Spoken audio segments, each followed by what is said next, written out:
এবারও হয়েছে। আর কি বলবো, উনি তো ধর্ম রীতি নীতি শাস্ত্র কিছু মানেন না।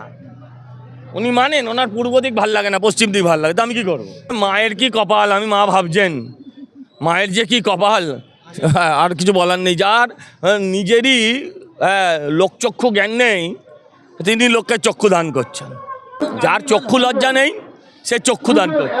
প্রথম কথা হচ্ছে যে পশ্চিমবঙ্গের মা বোনেদের, দাদা মা বোনেদের মানিজ্যত আছে, ছেলেদের মানিজ্যত নেই এমন তো নয়। তৃণমূল সব চুরি করে। আপনি বেনারসি পরে গেলেন কি ধুতি পরে গেলেন, কচু পাতা চাপা দিয়ে ফিরতে হচ্ছে, সব চুরি করে নিল। শেষ টান বুঝে গেছে 26-এ বিদায়। মানি ব্যাগ নিয়ে গেলেন, মোবাইল নিয়ে গেলেন, মায়ের ছবি তুললেন, দেখলেন বাবার হাত ধরে ফিরছেন, মোবাইল নেই হাতে।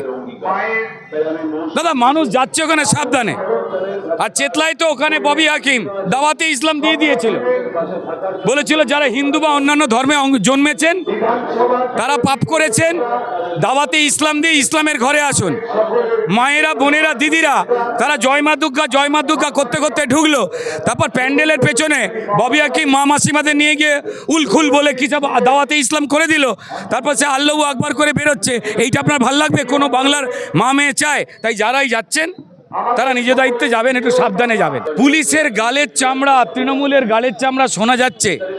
গন্ডাররা বলছে এবার আমাদের চামড়ার থেকে আপনাদের গালের চামড়া আরও ভালো হয়েছে, তো আপনারা আমাদের ওই চামড়াটা দিয়ে দিন। আমাদের চামড়া এখন নরম হয়ে গেছে, এটা গন্ডারেরা বলছে। এদের কোনো লজ্জা নেই, এদের অভ্যাসটাই হয়ে গেছে চুরি, লুট।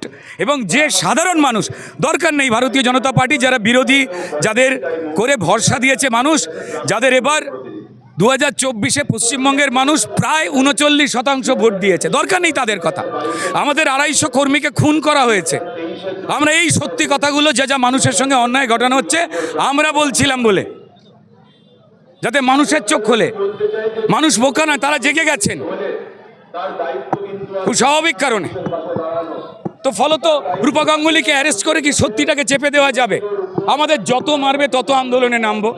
আমায় 2বার অ্যারেস্ট করা হয়েছিল। লালবাজারের পুলিশেরা ক্ষমা চেয়েছে যে স্যার কি করবো, উপর মহলের নির্দেশ। ওই অভিজিৎ মণ্ডল, টালা থানার ওসি, তিনি দেরিতে এফআইআর, ভুল এফআইআর, প্রমাণ লোপাটে যে অ্যারেস্ট হয়েছে কার নির্দেশে? কোনো ওসি তার ওপর মহলে নির্দেশ ছাড়া এসব করে না, সবাই জানে। আর ওপর মহলে পুলিশ মন্ত্রী মমতা বন্দ্যোপাধ্যায় রয়েছে, তাহলে কার নির্দেশ বুঝে নিন। আপনার মনে হয়ে গেলে উইকেট, আপনি ভুল করছেন।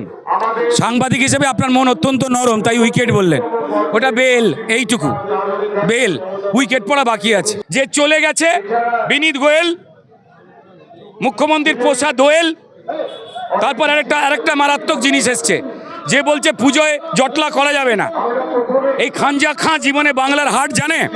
খানজা খাঁ কি করবে? কেস করবে, অমানবিক সিদ্ধান্ত নিচ্ছে। ওর এগেন্সে মামলা হয়ে গেলে কালকে ওই খাকি পোশাক পরে, ওই সবুজ রঙের লুঙ্গি পরে দৌড়তে হবে ওনাকে। উনি যা করছেন মানবতা বিরোধী কাজ করছেন, গণতন্ত্রের বিরোধী কাজ করছেন। ছবি দেখান, মাওবাদীদের দমন করছে, একটা ছবি দেখান। ছবি দেওয়া শোনা, এত শোনা কথা কান দেওয়ার কি আছে? আইবুড়ি মাসুমাদের মতো। আপনি দেখেছেন মাওবাদীকে মারছে, কাকে মেরেছে? কিষাণজিকে।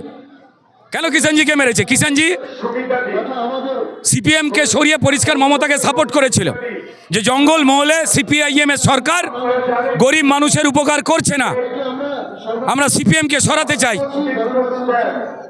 প্রচুর তৃণমূল পুরনোরা বলে এই গল্প, যে পরে যখন এই সরকার চলে আসাতে তারা মানুষের দাবি নাকি চাইছিল, তখন মমতা বন্দ্যোপাধ্যায় নাকি এই সমস্ত বলেছেন। আমি জানি না, তৃণমূলের লোকেরাই বলে। এই মনোজ বর্মা হঠাৎ করে, মনোজ বর্মার ভাই উকিল নাকি? হ্যাঁ, পুলিশের পক্ষ নেবেন না, জেলে চলে যাবেন। মানুষের পক্ষ নিন, স্বর্গে যাবেন।